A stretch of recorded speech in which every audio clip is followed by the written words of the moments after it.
Welcome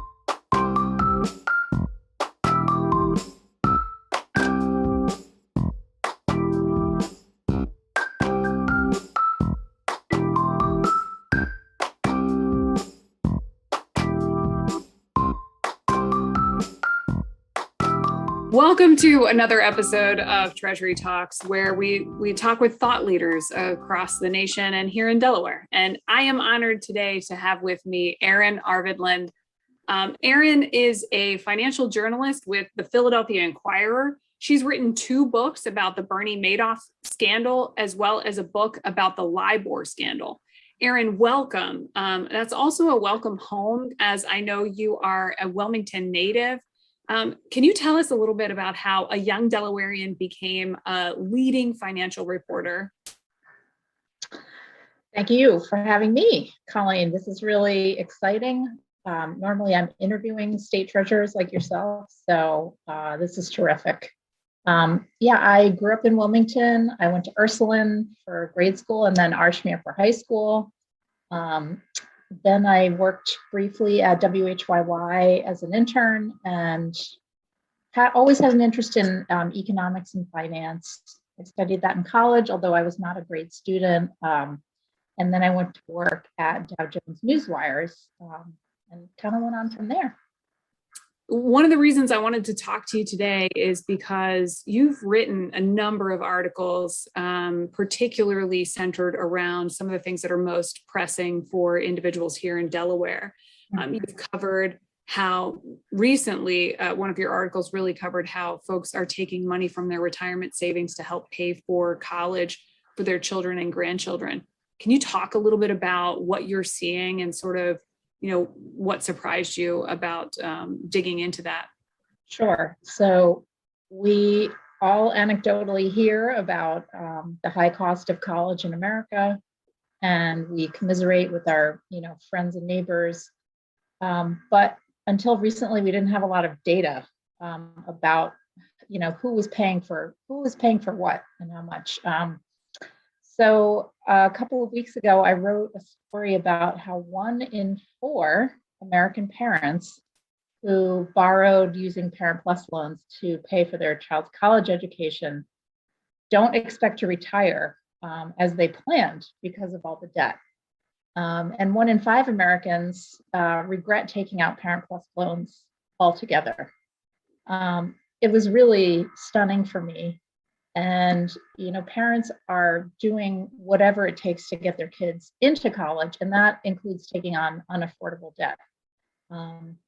It's really a bad idea, according to most financial planners I've talked to. That was not the conventional wisdom years ago. People like Susie Orman were getting on TV saying, "Oh, college debt is fine," and that may be so if it's your kid who's paying it, but if it's you. You're really cheating your future retirement out of future dollars. Yeah, I think that's a really good point. We're sort of, trying to help the next generation, but sort of shorting ourselves at the same time. And, the question is in the end, does that burden just sort of continue to fall onto the next generation anyway, right? Right. So I think that's one of the things that you sort of have highlighted is that some of these decisions aren't a real fix in a number of different ways. What we're seeing is because of the skyrocketing inflation in the cost of education, and we're talking not just about college, but we're also seeing parents go into debt for private high schools. It's very much like kind of the subprime housing market. As I'm sure you remember, it was fueled by, very easy to get mortgages and higher prices. But at least in that situation, you ended up with a house. In this case, we're seeing, young adults, they come out of college with debt. They can't buy homes, they can't buy cars. And then their parents, see their retirements upended. And then, the grandparents also are spending their retirement dollars. As you said, it wasn't always sort of the message that had been put out, was that you've got to be cautious about the amount of debt that you take on. Can you talk about sort of maybe some of the confusion over the best way to help? Is there a way we can pivot, still help our kids and grandkids, and at the same time not go into debt? Do you have any advice? Sure. It's not going to be popular advice. First of all, it's great to get your kid into an Ivy League school. But if you cannot pay for it and you're going to go into debt, it's really not worth it. So learning how to say no, not only to maybe your child, but to your spouse and to your peers, because it's become the new arms race, getting your kid into the best college possible. So that's one. Two is starting at a community college and then transferring. And then three is maybe take a year off and work. College isn't for everyone.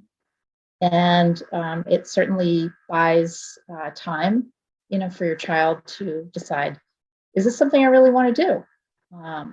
And then finally, there's a tremendous shortage of skilled trades. And I myself wrote a story about, construction, carpentry, nuclear engineer, HVAC schools that not only will your kid come out earning, easily 5 figures or maybe even 6 figures, but in many cases, the degrees are free, depending on what state you live. I think that's a really great point. I was just talking to a young guy the other day. He was driving an Uber, and I said, what are you doing? And got into a conversation with him. And he said, I don't think I want to go to trade school because I'm going to have to spend all this money on the tools and the things that I'm going to need, and and stuff like that. Is that a misnomer? Is that false? Is that true? I think that's really short-sighted because many of the skilled trades are unionized, and they have apprenticeship programs, which means that students are paired with a master, master carpenter or master glazier. And that's kind of like saying, I want to drive for Uber, but I can't afford a car. I think it's weighing the short term versus the long term cost. Well, this has been a really insightful conversation, and I really appreciate it. My hope is that folks take away more from this conversation than they may have been thinking before. And I just want to, for anyone who's watching, I want to really sort of direct them to your column, because I think in general, your writing, you are so finger on the pulse with a lot of this stuff. So I really appreciate everything that you've been putting out, and we're big fans here inside of Treasury. So thank you so much. Thank you. I'm always looking for ideas. So feel free to reach out to me, and I'd love to do another Treasury Talk. Awesome. Thank you so much. Thank you.